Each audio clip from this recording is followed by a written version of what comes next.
ایک آدمی کا اونٹ رات کو بہت زیادہ روتا تھا۔ وہ آدمی میرے حضور علیہ الصلوۃ والسلام کی خدمت میں حاضر ہوا، عرض کی حضور بندہ نواز میرا ایک اونٹ ہے جو رات کو بہت زیادہ روتا ہے، حضور آپ میرے اونٹ سے پوچھیں کہ آخر وہ کس وجہ سے روتا ہے۔ آقا آپ تو جانوروں کی بولیاں جاننے والے ہیں، آپ تو جانوروں کے دلوں کے حال جاننے والے ہیں، آقا آپ میرے اونٹ سے پوچھیں نا کیا اسے کوئی تکلیف ہوتی ہے جس وجہ سے وہ روتا ہے۔ میرے کریم نبی نے فرمایا اونٹ کو میرے سامنے لے آ۔ مالک دوڑ کے گھر گیا، اونٹ کو میرے کریم نبی کے سامنے لے آیا، میرے کریم نبی کی خدمت میں کھڑا کر دیا۔ میرے کریم نبی نے پوچھا اونٹ میاں تو کیوں روتا ہے، اور کیا تیرا مالک تیرے اوپر ظلم کرتا ہے؟ کہا نہیں جی ظلم بھی نہیں کرتا۔ کیا تیرا مالک تیرے اوپر زیادہ وزن ڈالتا ہے، کیا زیادہ بوجھ ڈالتا ہے؟ کہا نہیں جی یہ بھی نہیں کرتا۔ میرے کریم نبی نے پوچھا اونٹ کیا تیرا مالک تجھے چارہ نہیں ڈالتا؟ اونٹ نے کہا نہیں جی میرا مالک مجھے چارہ بھی ڈالتا ہے۔ اچھا پانی نہیں پلاتا؟ نہیں جی پانی بھی پلاتا۔ اور پھر تو کس وجہ سے روتا ہے، کیا تجھے کوئی تکلیف ہے؟ کہا نہیں جی تکلیف بھی نہیں۔ اونٹ نے کہا آقا تکلیف بھی نہیں۔ میرے کریم نبی نے پوچھا میاں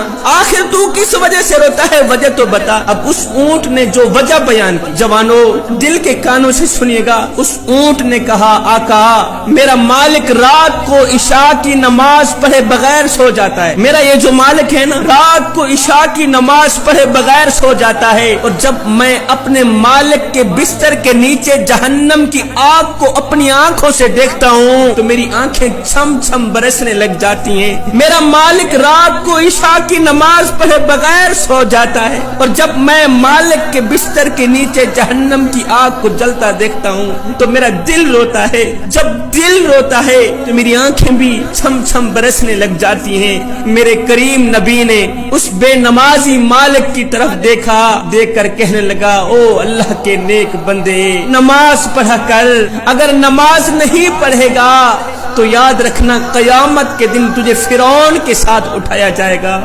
اگر نماز نہیں پڑھے گا تو قیامت کے دن تجھے نمرود کے ساتھ اٹھایا جائے گا، قارون کے ساتھ اٹھایا جائے گا۔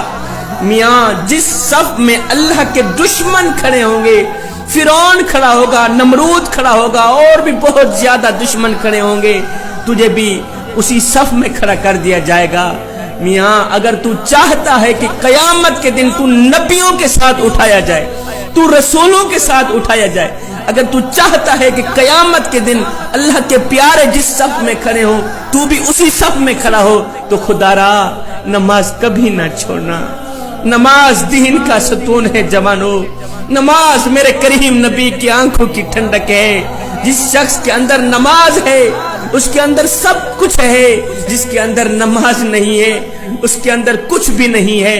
میرے کریم نبی نے فرمایا جو شخص 5 وقت کی نماز با جماعت ادا کرتا ہے، اس جمعے سے لے کر اگلے جمعے تک درمیان کے جتنے بھی گناہ ہیں، یہ 8 دنوں کی نماز ان تمام گناہوں کا کفارہ ہے۔